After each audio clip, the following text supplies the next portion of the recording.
आज की इस क्लास में मैं जोगेंद्र कुमार आप सभी का स्वागत करता हूं। आज हम कक्षा 7 गणित अध्याय 5 रेखा एवं कोण की प्रश्नावली 5.2 की प्रश्न संख्या 3 को हल करेंगे।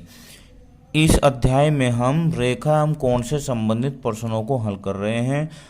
हमारे चैनल से जुड़ने का आपको यही फ़ायदा है कि हम एक एक टॉपिक को क्लियर कर रहे हैं, हर टॉपिक पर विस्तार से चर्चा कर रहे हैं ताकि आपकी समझ में आ जाए और आप अच्छे से गणित को समझ सके, ताकि आपको ट्यूशन की आवश्यकता ना पड़े। आइए देखिए प्रश्न नंबर 3। संलग्न आकृति में P समांतर, इसे समांतर का चिन्ह बोलते हैं। समांतर रेखाएं हमने बताई हुई है आपको, इसे समांतर का चिन्ह बोलते हैं। यानी कि PQ समांतर है, अज्ञात कोण ज्ञात कीजिए। उसने कहा कि दो लाइन है, ये जो आकृति है इसमें दो रेखाएं हैं P और Q, ये समांतर हैं। तो इसे एक तिर्यक छेदी रेखा काट रही है। देखो ये, इसमें कुछ अज्ञात कोण हैं, उन्हें ज्ञात करना है। अब अज्ञात कोण कौन कौन से है? देखो ये कोण दिया है 125 अंश। कितना दिया है? 125 अंश। सिर्फ एक ही कोण दिया है 125 अंश। और इसमें E कोण ज्ञात करना है, हमें F कोण ज्ञात करना है, A ज्ञात करना है, B भी ज्ञात करना है, C भी ज्ञात करना है और D भी ज्ञात करना है। देखिए इतने कोण हमें इसमें ज्ञात करना है। अब हम सबसे पहले ये समझते हैं कि ये है क्या। इससे पहले की वीडियो में हमने आपको बताया था कि जब दो समांतर रेखाएं होती हैं और उन्हें कोई तिर्यक छेदी रेखा, एक रेखा उन्हें क्रॉस कर देती है, उसे हम तिर्यक छेदी रेखा कहते हैं। तो जैसे ही वह क्रॉस करती है तो वह इन दो रेखाओं पर 8 कोण बना देती है। कितने कोण बना देती है? 8 कोण। अब उन 8 कोणों में देखो 1 2 3 4 5 6 7 8, ये 8 कोण बना दिए इसने। अब इन कोणों में कुछ कोण हमने आपको बताए थे, तो इनमें संगत कोण भी होते हैं, एकांतर कोण भी होते हैं, ऊर्ध्वाधर सम्मुख कोण भी होते हैं। ये इन कोणों के बारे में हम चर्चा कर चुके हैं। और एक और बात भी हमने आपको बताई है कि जब ये दो समांतर रेखाएं होती हैं तो इनके बीच में जो कोण बनते हैं, ये कोण आपस में इनका क्या संबंध होता है, इस बारे में भी हम चर्चा कर चुके हैं, लेकिन उसकी चर्चा हम इस वीडियो में जरूर करेंगे। अब देखिए इसे हम हल करते हैं। देखो ध्यान से, जब हमें दिया है सिर्फ एक कोण दिया है 125 अंश। कौन सा कोण दिया है? ये दिया है 125 अंश। अब जब ये कोण हमें दे दिया है तो अब आप देख रहे होंगे कि अगर इस लाइन को मैं सीधा देखूं, इसके तरीके, कई तरीके हो सकते हैं इन कोणों को ज्ञात करने के। अब देखो इस लाइन को हम सीधा देख रहे हैं, तो जब ये सीधा देख रहे हैं तो रेखिक युग्म वाला कोण बन रहा। देखो रेखिक युग्म हो गए दो, ये जो कोण हो गए रेखिक युग्म हो गया ना। तो अब देखो, अब हम लिखते हैं, अगर हम इसे पूरी सीधी की सीधी देखते हैं तो कितने अंश की हो गया? 180 अंश की। कितने की होगी? 180 अंश। यानी कि ये कोण और ये कोण जब हम दोनों को जोड़ेंगे तो कितना हो जाएगा? 180 अंश हो जाएगा। हो जाएगा या नहीं हो जाएगा? क्योंकि इन दो कोणों का योग 180 अंश होता है। अब यहां से हमें E कोण मिल जाएगा, इसके सामने लिख देते हैं रेखिक युग्म। क्या? रेखिक युग्म। अब कोण, ये कोण, अब कोण E बताओ मुझे। कोण E हो जाएगा 180 माइनस 125, और 180 में तो 125 गए तो कितना हो जाएगा? 55 अंश। अब ये हमें 155 यानी कि 55 अंश मिल चुका है E कोण मिल गया ना। अब देखो जब ये E 125 अंश है, अब E और F ऊर्ध्वाधर सम्मुख कोण है।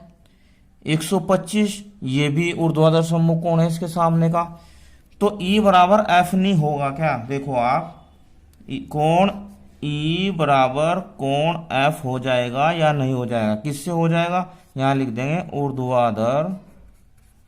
ऊर्ध्वाधर सम्मुख कोण, इस कंडीशन से हो जाएगा ये E बराबर एफ, E बराबर एफ।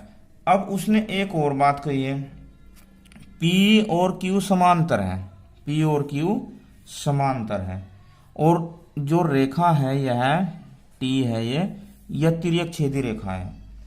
इसे बात लिखते हैं फिर आगे निकाल लेंगे।